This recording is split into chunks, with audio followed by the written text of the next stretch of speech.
Hey everyone, happy Friday. So I was not able to upload yesterday. And I apologize for it because I had some pretty intense finals. And I basically spent from like 10 to 11:30 at night just doing that work and then taking some breaks to eat. But yeah, I was not able to make a video, and it's been a heavy week because it's my finals week. But I am like 3 concerts away from watching 3 concerts to be a junior in college. So we're almost done. It's almost summertime for me, and I'm very excited to take a mental break, even though I'll be doing a little bit of summer school. But yeah, so I'm sorry for that, but maybe Friday will be a better time for you to watch the video, because Thursday's kind of in the middle, not weekend yet, but it's close, so to be in the weekend, so I know that's kind of hard sometimes at school. I understand.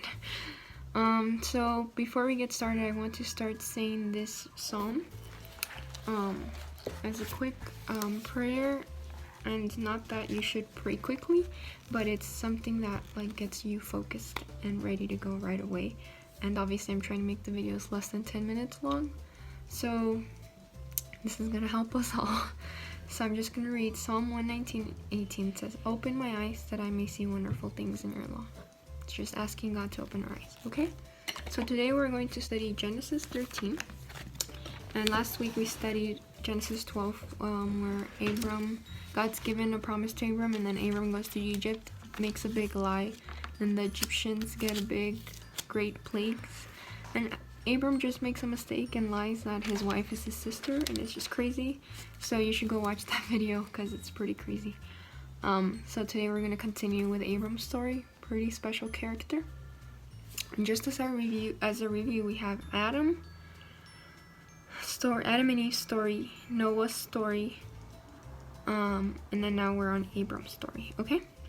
So let's go ahead and begin. Genesis 13. Then Abram went from Egypt, he and his wife and all that he had, and Lot with him. So remember, Abram has a wife named Sarai, and Lot is his nephew, so it's his brother's son.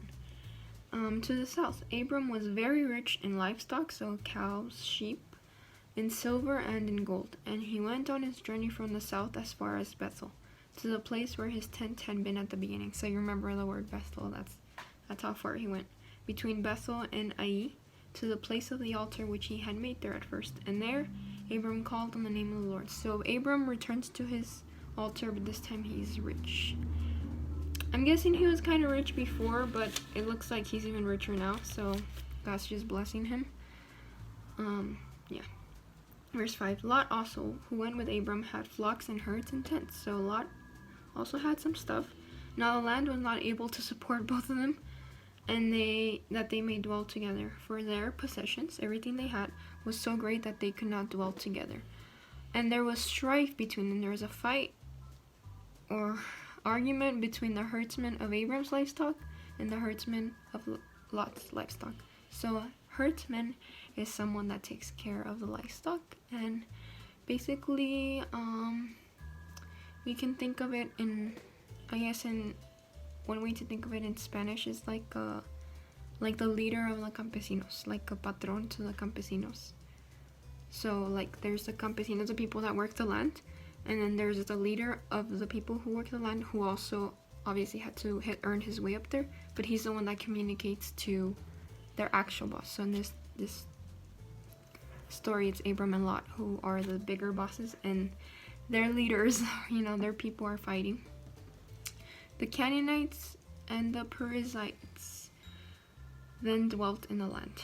So people that are not of Shem's descendants, which is Hebrew and just Middle Eastern, they're more like on the Egyptian side. They dwell in that same land that Abram landed in, which is Canaan.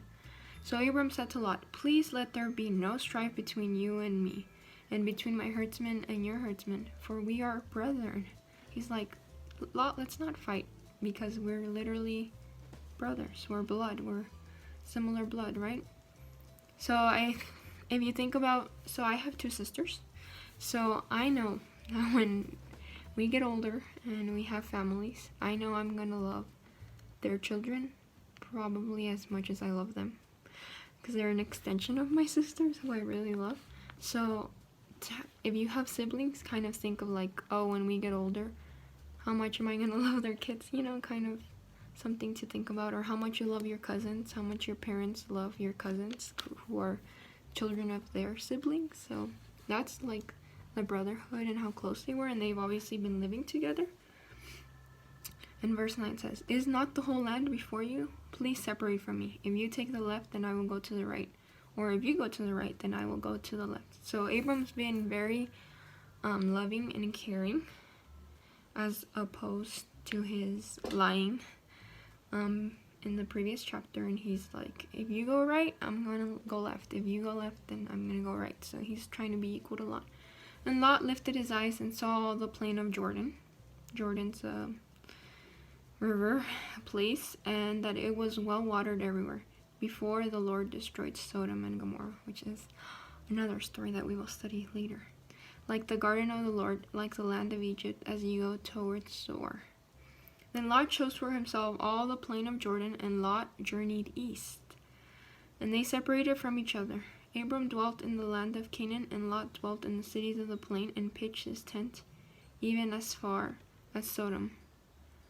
So Abram stays in Canaan, Lot goes to Jordan, where there's like a plain and water, and pitched his tent as far as Sodom. So I'll try to put a map here, kind of give you an idea.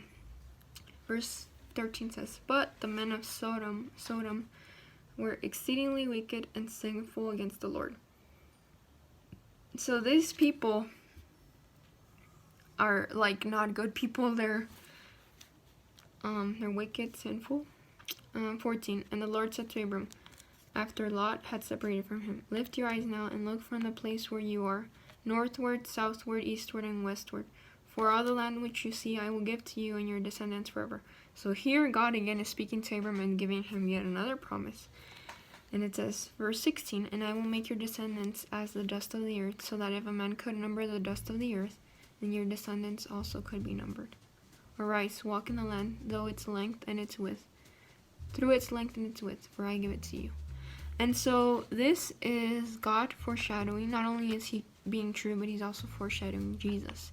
And one thing that I've been trying to constantly say in class is how everything in the Bible points to Jesus. And certainly this is another very important thing that points to Jesus. So God's like telling Abram, your descendants are going to be as much as the sand.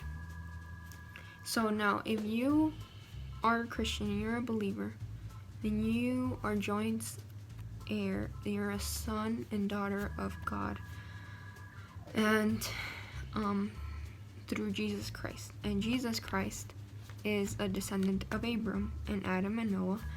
And so it's saying that all the Christians in the world are Abram's descendants. And so we'll continue to look more into that, but that's just a really great foreshadowing.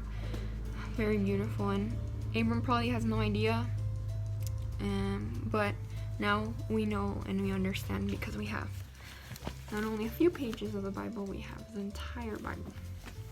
Okay, so last verse says, "Then Abram moved his tent and went and dwelt by the terebinth trees of Mamre, which are in Haran, and built an altar there to the Lord." So I like this story because it shows Abram's kind of better side compared to him lying, but which we all lie and we all make mistakes. But another thing to notice is that in verse 12, Lot dwelt in the cities of the plain and pitched his tent even as far as Sodom.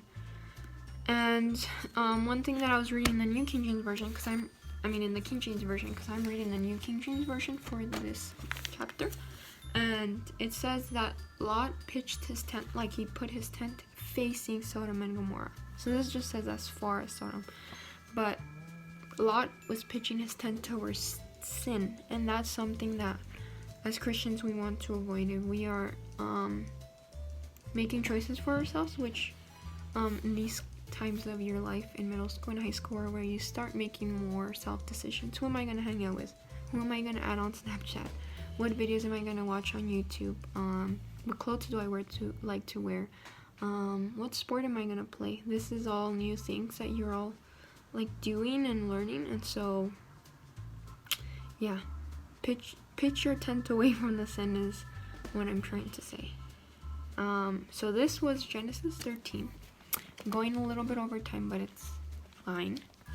And I'm just gonna go ahead and close in prayer, and make sure to look at the description box so you can comment whatever that I ask you to comment for today, okay? Alright. Dear Lord, we thank you for another beautiful day of life. Thank you for your word and for opening our eyes so we can see wonderful things in your law. And I just bless each person that's listening to this, and just bless their minds and their hearts and their souls, and help them to pitch their tent away from sin and recognize you, and remember that we are descendants of the Most High God. Lord, in your precious name I pray. Amen. Alright, amen. Thanks for watching. Bye. I'll see you on Sunday.